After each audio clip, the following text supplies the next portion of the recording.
도둑질하지 말라. 로 피크노, 로 피크노, 블로 피크노. 예, 너는 도둑질하지 말라. 정확히 말하면 그게 로 피크노. 네. 그래서 이건 한 번으로 끝나는 것이 아니라 계속적으로 하고 또 하고 또 하고 이렇게 그런 것을 이 중요합니다. 그러니까 한 번만 하고 그다음부터는 되냐 게 아니라 계속적으로 해당되는 거예요.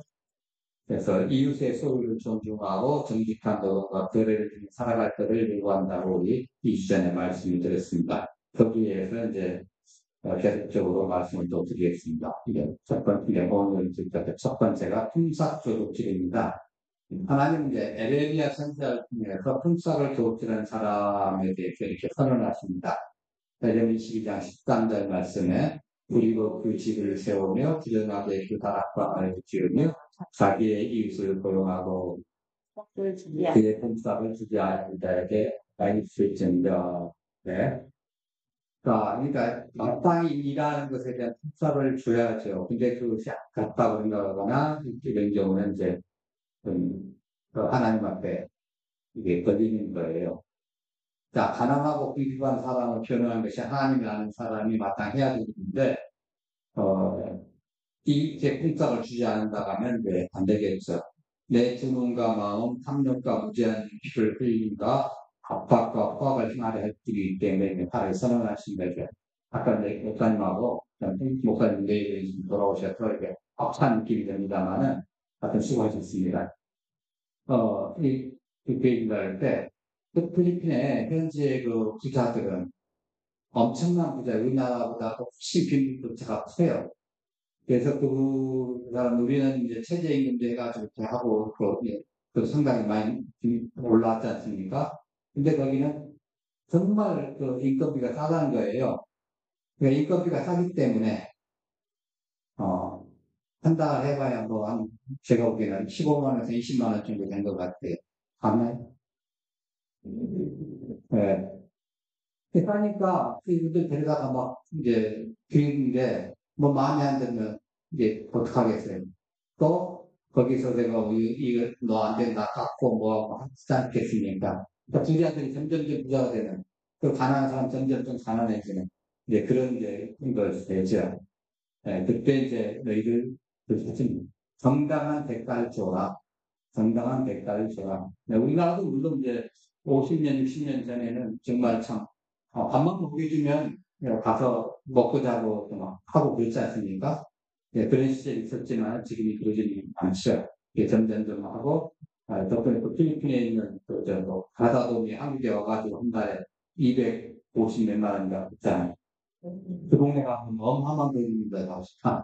뭐 아마 대부분 한 달 공급이 거기 1년 연봉하고 비싸지 않을까 그런 생각이 드는데 예. 네, 그래서 8년 일하고 가면 거기서 이제 뭐좀 이제 힘좀 쓰고 살지 않느냐는 생각도 이제 든다는 듭니다만은 하여튼 이 에레미야는 이제 이거요. 남의 돈으로 화롭게 살면서 정작 일한 사람에게는 돈을 주지 않는 악덕 고용주들 그 사람들은 화 있을진저하고 저주하며 강하게 비판합니다. 힘없는 사람들 괴롭히는 것은 사람들 하나님 무시하는 행동이라고 말하죠. 우리나라도 일을 열심히 했는데 인건비 못 받아가지고 힘든 경우가 한두 번이 아니에요. 네.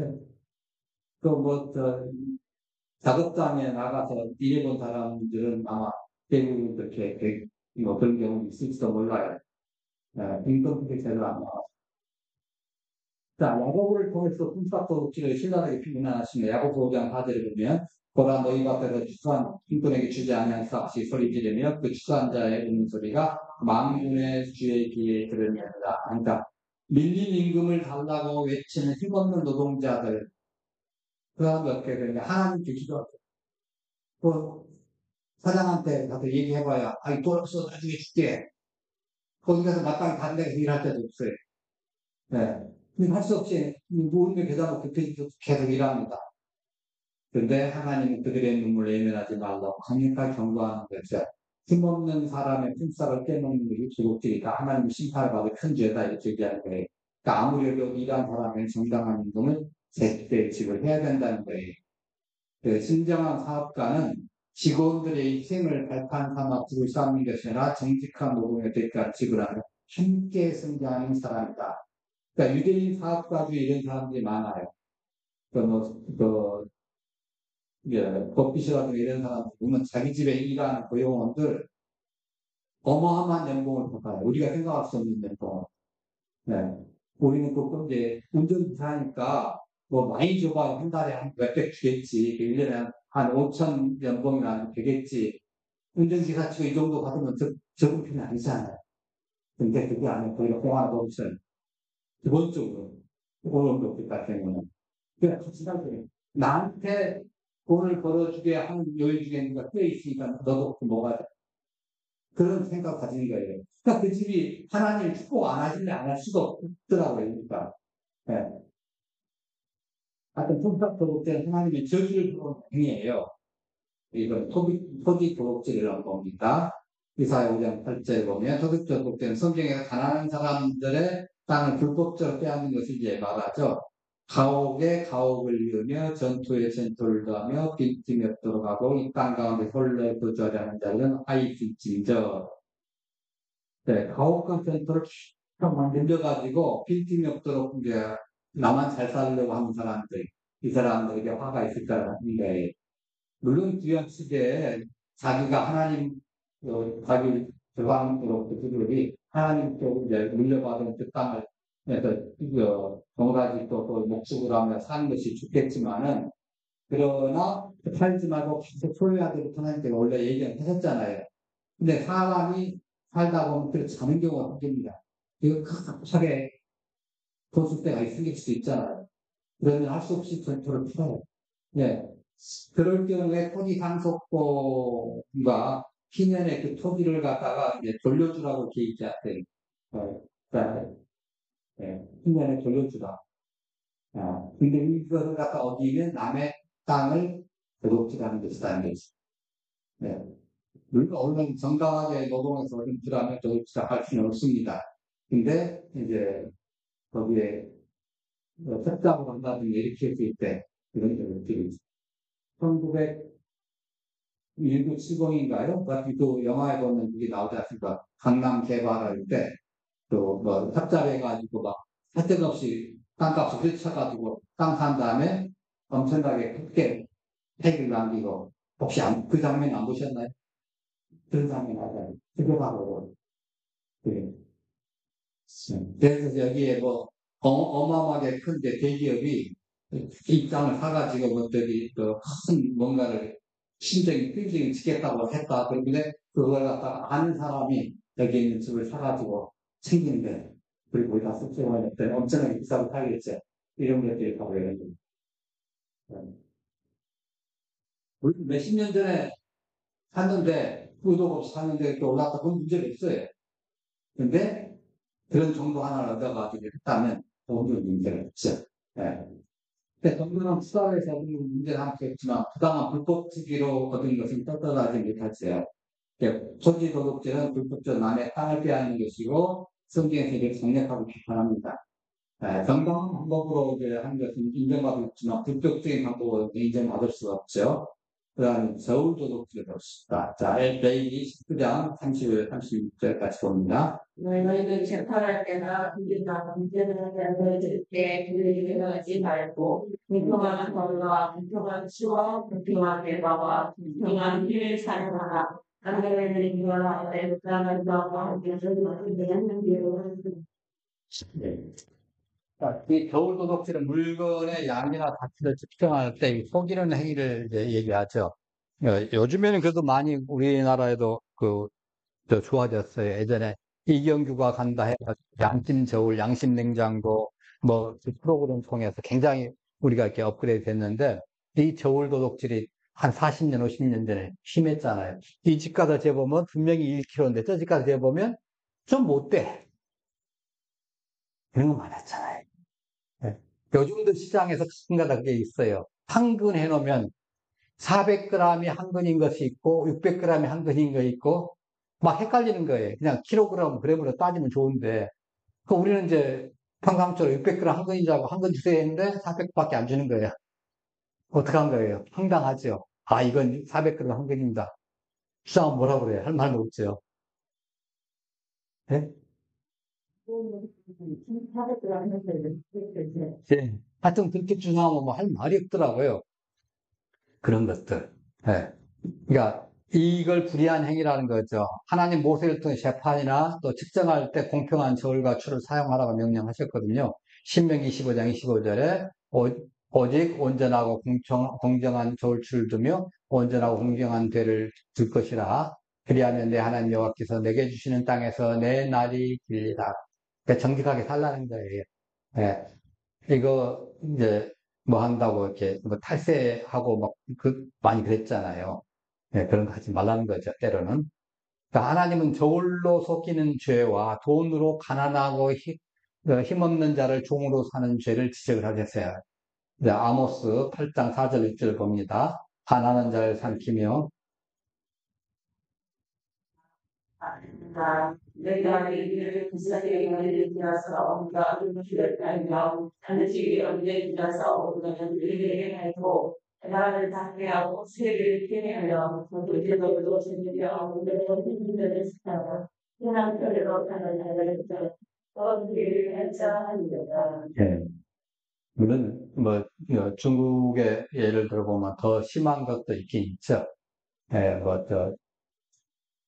시멘트로 가짜 계란을 만들어서 파는 사람들도 있고, 이거 들어보면 심각한 경우가 많이 있더라고요.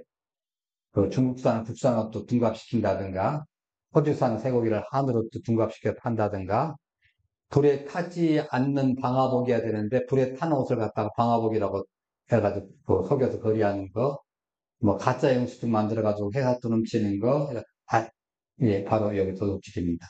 물론, 보이스피싱도 마찬가지입니다. 네. 이 저울도둑질은 거래나 장사에 불공정한 방법으로 이익을 취하는 것을 말하죠. 상대방에게 손을 기초 신뢰를 깨뜨립니다. 그래서 저울도둑질은 사회적 불평등을 심화시키고 가난하고 힘없는 자를 차별하는 행위죠. 그러니까 이걸 피하기 위해서 거래나 장사에서 정직하고 공정한 방법으로 이익을 취해야죠. 원가가 얼마인가를 정확하게 공개할 필요는 없습니다. 그러나 속여서 이익을 취하지는 말아야 되죠. 네, 상대방의 손을 끼치거나 신뢰를 깨뜨리지 않는 방법으로 거래나 장사를 해야 됩니다. 자, 그 다음에 이제 사람 도둑질이 있습니다. 인신매매, 이건 이제 그 인간의 존엄성을 심각하게 훼손하는 극악무도한 범죄이죠. 우리가 요즘에 그래도 좀 뉴스는 뜸한데 얼마 전까지는 인신매매 해가지고 염전에 팔아넘기니 뭐 장기 매매를 죽여가지고 장기를 또 팔아먹느니 뭐 그런 뉴스가 가끔 가다가 십몇 년 전에 나왔던 거 여러분 기억하시는지 모르겠습니다. 신명기 14장 7절 한번 보십시다. 사람이 자기 형제 곧 이스라엘 자손 중 한 사람을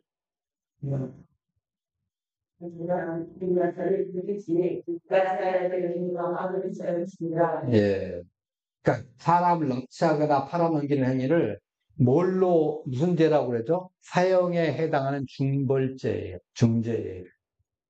인간의 생명과 자유가 하나님께서 부여한 아주 고귀하고 소중한 그 가치인데 이걸 지 마음대로 해버리는 거예요. 이거 안 된다는 거죠.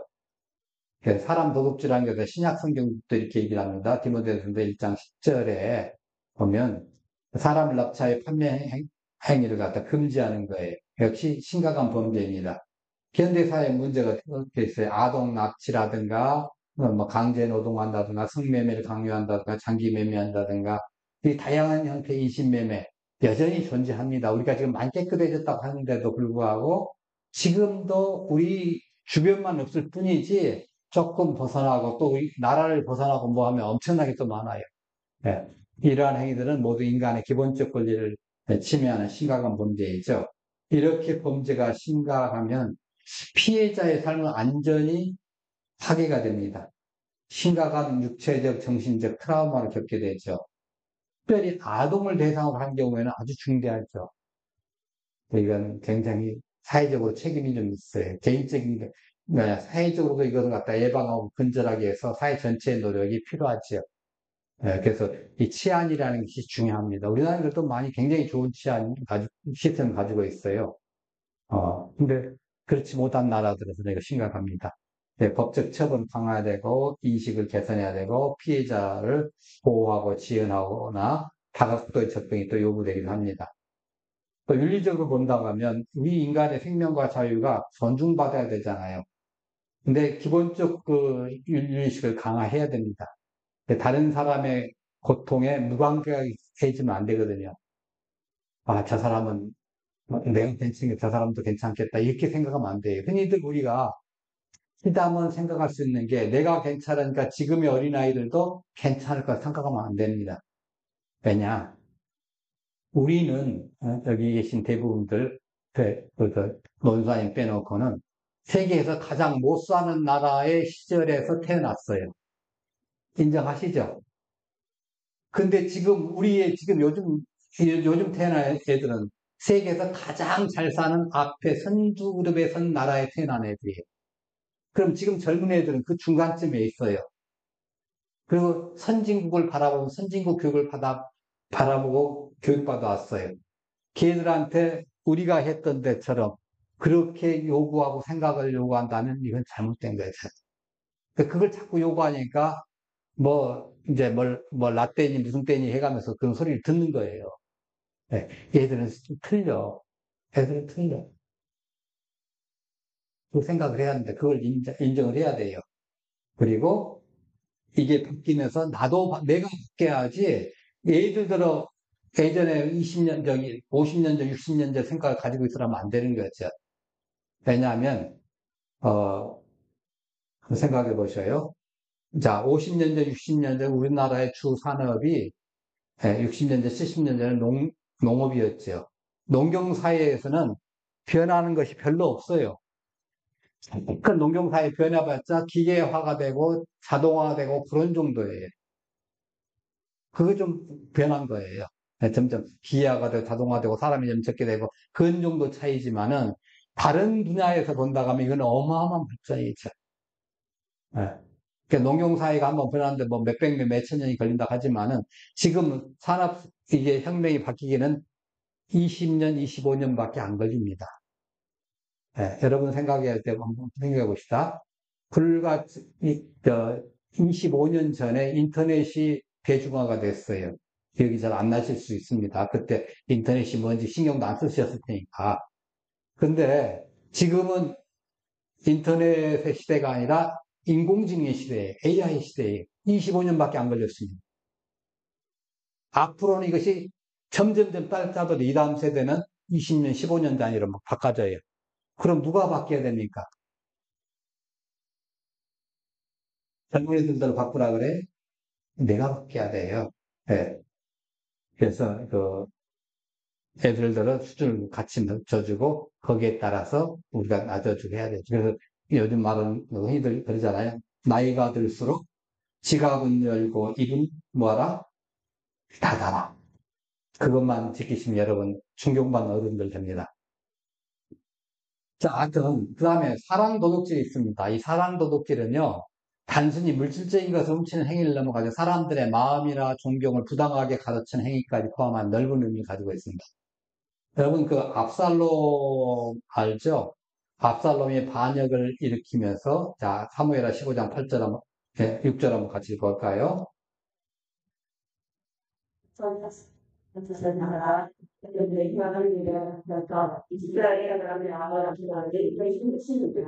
네. 그러니까 아버지 다윗왕에게 충성했던 그 백성들의 존경과 충성심을 다양한 방법으로 가르쳤어요.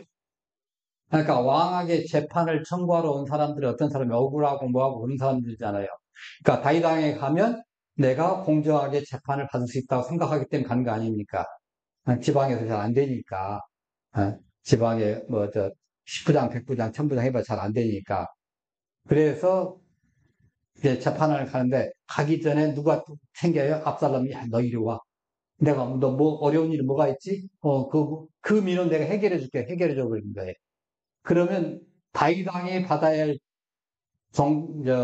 영광과 존귀를 누가 받게 돼요? 압살롬이 챙기는 거죠. 예. 이게 바로 사람의 마음을 훔치는 겁니다. 굉장히 중요해요. 예. 사람의 마음 훔치지 말라는 거죠. 그 왕권에 대한 도전입니다. 예. 현대 사회도 다양하게 그 형태로 나타납니다.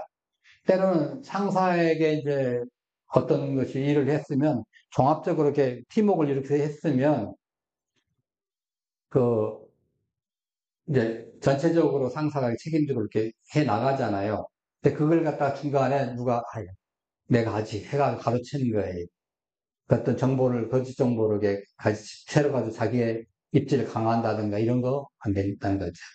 인간관계에서 친구 사이 갈등을 이용해 가지고 한쪽 편을 들어주는 척하면서 결국 나한테 와 이렇게 우정과 관심을 이제 독점을 한다든가 또 이제 가정에서도 부모의 사랑과 관심 이제 독점하게 해서 형제들 간에 이간질하거나 부모에게 거짓말을 하는 경우도 있어요.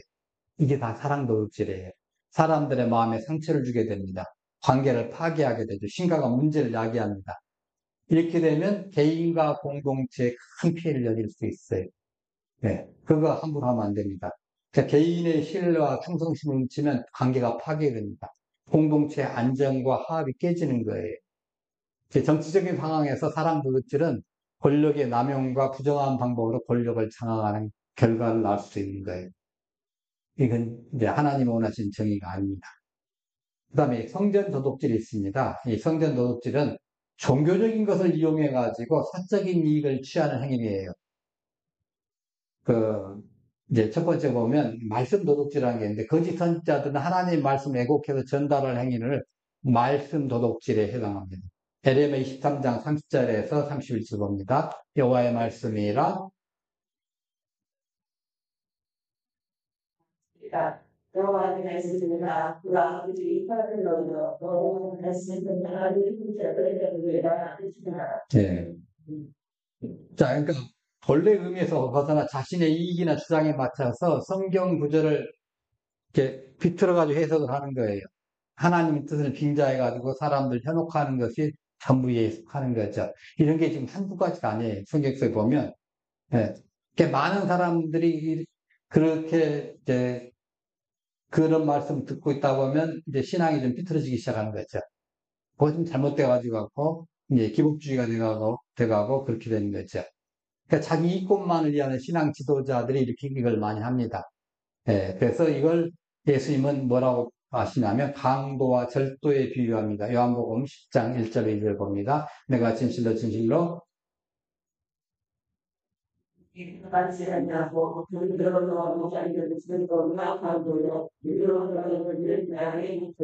네.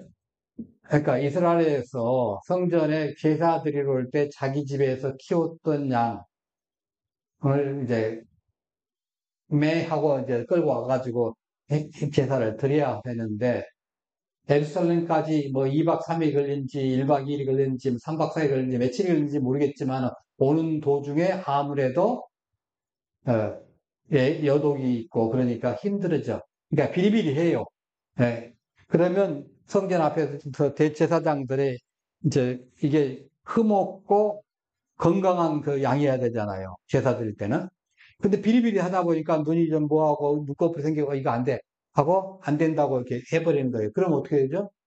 이제껏 끌고 왔는데 안 되잖아요. 그러니까 사람들이 어떻게 해요? 에루살렘에서 사요. 근데 에루살렘에서 사긴 사는데 이 양이면 이거 또 사가지고 와서 또 불통 맞으면 어떡하지? 이런 것이 있잖아요. 그러니까 또 친절하게도 장사꾼들이 옆에서 야, 우리가 통과된 도장 찍은 걸 아예 팔게.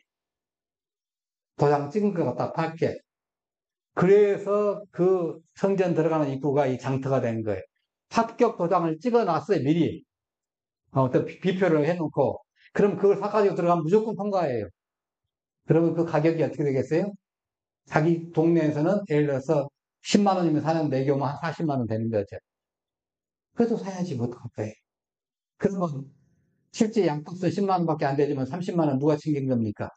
장사꾼이 챙겨가지고 반쯤 어디다 줄까요? 예, 뭐 말씀 안 좋아하실 겁니다. 그렇게 해서 나눠먹기를 하는 겁니다. 이런 거 다 성전 도둑질이에요. 이거 영업시설로 만든다는 거지. 성전은 기도하는 집이 돼야지만 상업적인 용도 사용하는 거, 그 신성함을 해설하는 행위죠. 그래서 저는 그 뭐, 이제 김 목사님도 마찬가지만 전화가 많이 와요. 예배 끝난 다음에 5분만 시간 내시면 교인들에게 점심 도시락을 제공하겠습니다. 뭐 별짓이 다 옵니다. 다 거절합니다. 왜? 이게 뭘로 만드는 거예요? 영업장 만드는 거예요. 그 사람들이 뭐 때문에 와서 주겠어요? 자선 사벌로 와서 주겠어요, 도시락? 그런 분들, 같으면, 그런데 그렇게, 그런 것 같으면, 그러면 이름 없이 교회 현금에, 그럼 내가 도시락 사가지고 내가 나눠줄게. 그리고 조용히 와가지고 이름 없이 와가지고 예배 드리고 가. 어. 그래야지. 근데 자기가 나가서 얘기하고, 그 물건 선전하고 뭐 하겠다는 거예요. 그 뭡니까? 그럼 영리얘기해죠. 그래서 교회 안에서 혹간, 뭐, 때로는 뭐, 바자회하고 뭐, 그렇게 수도 있습니다. 뭐 예배 시간 아니지만 따로. 그것도 잘해야 돼요. 잘못하면 성전 도둑들이 있어요. 될 수가 있어요. 그래서 특정 개인의 이익을 위해서 이루어진다면 성전 도둑질과 다름없어요. 아무리 그 동기가 좋더라도. 예. 예, 그럴 경우는 제일 좋은 것은 어떤 위원회가 그냥 물건을 기부를 받아가지고 교회 바자회 합니다 하고 딱 내놓고 본인들이 챙겨가지고 사고 그 돈 안전히 뭐 선교 여기로 다 보낸다든가 이렇게 하면 모를까? 그렇지 않고 중간다리 거치면 이것도 좀 문제가 생길 수 있죠. 부재나 장학, 뭐 선교 이런 목적이 아닌 특정 개인의 이익을 위해서 한다면 성전 도둑질이에요. 성전 도둑질에 대한 경각심을 가져야 합니다. 모든 활동이 하나님의 영광과 이웃사랑을 위해서 순수한 목적에 이루어지도록 끊임없이 노력을 해야 됩니다. 자, 그 다음에 중요한 것이 하나 빠졌죠. 11조 도둑질입니다. 여러분 11조 다 잘 아시니까 제가 이렇게 언제든지 시간만 되면 중간에 멈출 수 있습니다. 멈추겠습니다. 일단은 말라기 3장 8절 한번 보십시다. 사람이 어찌 하나님의 것을 도둑질하겠느냐?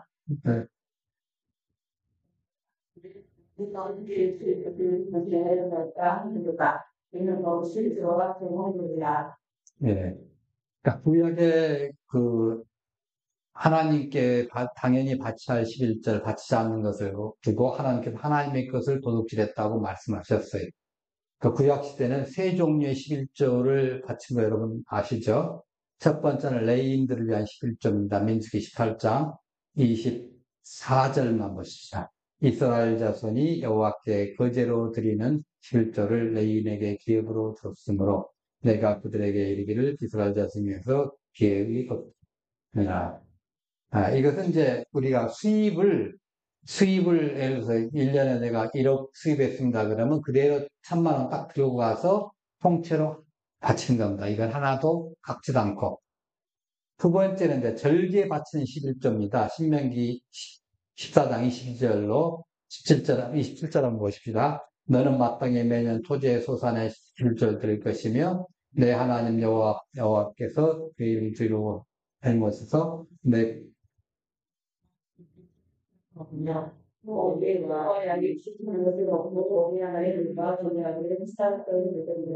그러나 내 하나님 여호와께서 자기 이름 주시고 택하신 것이 내게서 너무 멀고 행로가 어려워서 내 하나님 여호와께서 그 풍부히 주신 것을 가지고 갈 수 없거든. 그것을 돈으로 바꿔 그 돈을 싸가지고 가서 내 하나님 여호와께서 택하신 것에서 내 마음에 원하는 모든 것을 그 돈으로 사서 소나 양이나 포도주나 독주 등 내 마음에 원하는 모든 것을 구하고 거기 내 하나님 여호와께서 너와 내 권속에 함께 먹고 즐거워할 것이며 내 성읍에 거주하는 내 이는 너희 중에 숨기시나 게으른 자에 또한 쳐버리지 말지니라. 자, 이게 뭐냐면요. 두 번째 11조 하는 거예요. 아까 1억 벌었으니까 1,000만 이제 전체 통째로 드렸어요. 그 다음 1,000만을 내가지고는 절기 때 이스라엘 3대 절기가 있잖아요. 네. 6월절, 오순절, 장막절. 이 3대 절기 때 예루살렘 알지 않습니까? 그때 쓰는 경비예요. 그때 쓰는 제사 비용이에요. 그때 자기만 가는 게 아니라 항상 자기가 친하던 외국인들 다 데리고 가요. 그리고 그 종들도 데리고 가요. 제가자. 즐거운데. 그러면 그 가는 모든 경비를 거기서 다 대가면서 하는 거예요. 그 아까 그 두 번째 1,000만 원에서 대가면서 하는 거예요. 그러니까 요즘 말하자면 전도비입니다. 반쯤은 전도비고 반쯤은 또 거기 행사비에 또 내고 그렇게 하는 거예요. 그러니까 특별하게 이것만 잘해도 이스라엘 사람들 뭐, 우리처럼 성교하고 전도하고 뭐 그러지 않거든요. 근데 계속 불어나요. 기독교 인구는 줄어드는데 유대인들은 늘어나요, 지금도. 바로 이거예요. 두 번째 11조를 가지고, 자기들 친척들, 친구들 초대해가지고, 식사도 하고 하는 거예요. 여러분도 한번 해보세요. 네. 뭐, 형편이 안 돼서 다 못합니다. 할 수 있겠지만, 그래도 좌우지가 두 번째 11조의 범위 내에서 일부분은 감사한금 드리고, 일부분은 뭐, 설계임금 드리고, 어떤 소원금 드리고 막 하지만은 또 조금 더 빼가지고, 어떤 사람하고 같이 식사도 하고, 이제 같이 말씀도 같이 나누고, 그 비용도 써보세요. 네. 하나님께서 주실 것입니다. 네. 자, 세 번째는 이제 빈자들 위한 11조입니다. 신명기 14장 28절 29절입니다. 매 3년 끝에 그의 소산의 10분의 1을 다 내어 내 성읍에 저축하여 너희 중에 분깃이나 기업이 없는 내인과 내 성 중에 거류하는 객과 고아와 가부들이 와서 배부르게 하라. 그래야 내 하나님 여호와께서 내 손하는 범사에 내게 축복을 주시리라. 이건 한마디로 온다고 하면 그냥 구제비와 성교비입니다. 구제 성교비예요. 네. 그러니까 3년에 한 번이니까 평상시에 보면 3분의 1이죠. 11조에 3분의 1. 그 정도. 아까 말한 이제 1억 1년에 벌었다 그러면 그때 이 세 번째 11조 한다면 334만 원 정도 해가지고 어떻게 해요? 구제하는 거예요. 구제비를 탁 내는 거예요. 네. 성교비를 낸다든가. 이거 합니다. 네. 그걸 이제 이거 한 거죠. 자, 토빗에 보면요. 예, 이런 구절이 있습니다. 예, 예수님 오시기 전에 한 2, 300년 전에 이제 기록된 것을 추정되는데 거기에 기록된 것을 한번 보십시다. 나는 첫 열매와 첫 새끼와 가축의 11조와 양의 첫 털을 가지고 예루살렘에 올라가서 아론의 자녀들인 제사장들에게 제단을 위해 드렸고 곡물과 포도주와 기름과 생류와 기타 과일의 11조는 예루살렘에서 봉사하는 레일의 아들들에게 드렸다. 그리고 두 번째 11조는 돈으로 드렸는데 매 예루살렘에 가서 그것을 썼다. 그리고 세 번째 11조는 그것에게 속한 자들에게 드렸다. 예. 지금 실제적으로 자기가 이 세 가지 11조 다 했다는 거예요. 예. 그래서 가부들이라든가 고아들이라든가 이런 거, 예, 이건 세 번째에 드리기도 한데 요즘에는 그냥 우리 농사 짓지 않으니까 매 분별해서 이제 드리면 되겠죠. 역사가 요세푸스도 이렇게 얘기를 했습니다. 내가 이미 여러분에게 매 바치도록 언급한 두 가지 11조, 하나는 레인을 위한 것이고 다른 하나는 절기를 위한 것이고 또 여러분은 매 3년마다 세 번째 11조 들어가는데 그것은 가부들과 고아를 이렇게 분배하는 것이다. 했어요. 그래서 이 세 가지 11조 합한다면 소득의 23.34% 정도 해당됩니다. 그래서 일부 학자들은 11조가 구약 율법이기 때문에 신약 시대는 필요 없는 거 아니에요. 그런데 11조가 율법에만 나온 것이 아니라 율법 이전에도 존재했잖아요. 아브라함이 멜기세덱에게 11조를 바친 기록이 있어요. 그렇지 않습니까? 네. 그러면 창세기 14장에 보면 그게 나오지 않습니까? 그러니까 모세 율법 이전부터 있었어요. 네. 물론 신약 성경에서 11조를 명시적으로 요구하는 구절은 없습니다. 그러니까 고린도후서 8장 9절은 하나님께 자발적으로 기쁘게 헌금을 바쳐야 한다고 기록을 하고 있어요. 초대교회 신자들 중에서 자기네 재산을 팔아 가난한 사람이 나눠주려 헌금을 드리기도 한 사람들이 있었습니다. 그 사정전 4장에 보면 바나바가 바치니까 그 뒤에 아나니아, 삽비아가 뭐 흉내만 내다가 이제 죽잖아요. 예. 그 예수님은 과부가 생활비 전부인 동전 두입 바치는 걸 칭찬하시고 했습니다. 그러니까 11절 언급하시면서 마태복음 23장 23절에 같이 한번 보십시다. 있을진저 저희가 나가서 해야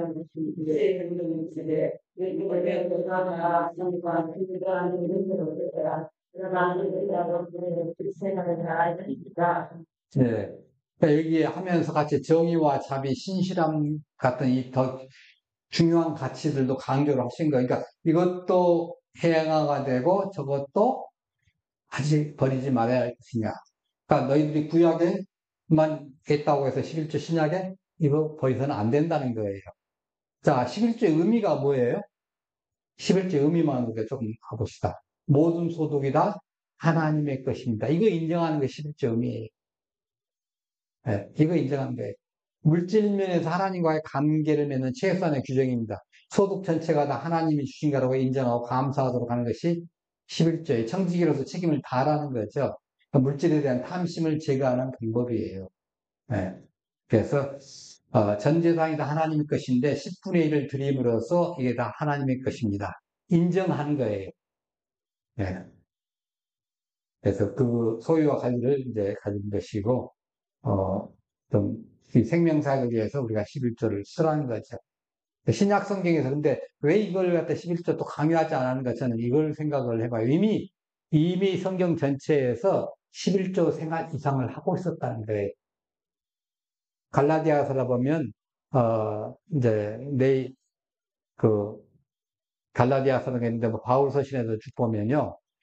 헌신도가 굉장히 높았어요. 왜 높을 수밖에 없었냐면 그리스도인들이 로마 제국 아래에서 직장을 갖고 어떤 것을 뭐 상사를 하고 하는 게 쉬운 일이 아니었다고 여러분 알고 있잖아요. 실제 맞아요. 로마의 사람들, 우상 숭배하는 사람들끼리 모아가지고 길들을 조종해가지고 막 해요. 근데 예수 믿는 사람 하나 끼면 불편하잖아요. 왜? 우상 안 믿기 때문에. 그냥 자동적으로 제거하고 때로는 예수 믿는다기 때문에 순교도 당해야 됐고 그랬거든요. 그러니까 예수 믿으면 직장도 제대로 못 구했고 뭐 장사라든가 이런 거 공동체에 마음대로 생활할 수가 없었어요. 그저 근근하게 자기 땅에 있으면 거기에 이제 뭐 좀 하고 있고 물론 또 이제 요령이 좋은 사람들은 여기 타지에 잘 옮겨 다니면서 장사도 할 수 있겠지만 또 굉장히 참 힘들었죠. 그러다 보면 혹시 그렇게 돈을 번 사람들 또는 이미 이제 재산 있는 사람들 할 경우에는 예수 믿는 것 때문에 직장을 제대로 못 구하면 뭐 어떻게 되죠? 생활이 힘들어지잖아요. 아무리 해도 알바밖에 못해요. 요즘 말하면 알바밖에 못하고 그냥 하루살이 품삯밖에 안 되잖아요. 생활이 힘들어요. 안정이 잘 안 돼요. 아무래도 그렇다 보면 그 사람들에서 구제하는 것이 마땅치 않겠어요. 그래서 초대교회 구제하는 게 사정 제목은 많이 나오지 않습니까? 네. 그거 구제하다 보면 11조만 했겠어요. 11조 정도가 아니겠죠. 더 많은 재산을 내가지고 그들에게 구제했거든. 파나마가 그 재산이, 야, 이거 하다 보니까 사람들 너무 힘들어. 제 재산 중에 저기 있는 땅 팔아가지고 여기다 이 사람들 구제하도록 낼 거야. 그래서 그걸 팔아가지고 교회에다 내지 않습니까? 그럼 교회에서 나누도록. 자기 개인적으로 또 하지 않아요. 개인적으로 하면 어떻게 돼요? 자기 이름 내는 거예요. 내가 해가지고 팔아가지고 이 사람 자산 도와주다 보면 누구 이름 내요? 내 이름. 그런데 교회에다 맡기면 하나님께 영광 돌리잖아요. 그 이름은 나가니까. 네. 그렇게 하는 거죠. 그게 사도행전 4장 사건입니다. 바로. 4장하고 뭐 이제 그걸 흉내내다가 5장에 하나님의 삭배가 안타까웠지만은 여튼 이렇게 된 거죠. 자, 그래서 이걸 하지 말라고. 말라기 3장 8절에 보면 사람이 어찌 하나님 것을 도둑질하겠느냐? 그러나 너희는 나의 것을 도둑질하고도 말하기를 우리가 어떻게 이르고 11조와 보응하리라. 여러분이 너무 11조를 생활 잘하니까 제가 더 이상은 하지 않고 여기서 끝내겠습니다. 하나님께서 자우지가 이 11조의 정신을 우리가 알고 깨닫고 그 정신대로 살아가기를 원합니다. 이게 이제 기도고 또 우리의 지체들, 우리의 공동체 중에 아직까지 11조 하는 데 있어서 마음에 좀 아까운 그런 그 느낌이 있는 사람들이 하나의 믿음의 것을 키워주옵소서. 11조 할 때 하나님께서 약속하신 말라기 3장에 약속하신 어마어마한 복을 누리는 역사를 체험하게 해 주옵소서. 이렇게 기도를 좀 해주시길 바랍니다. 네, 찬양하시겠습니다.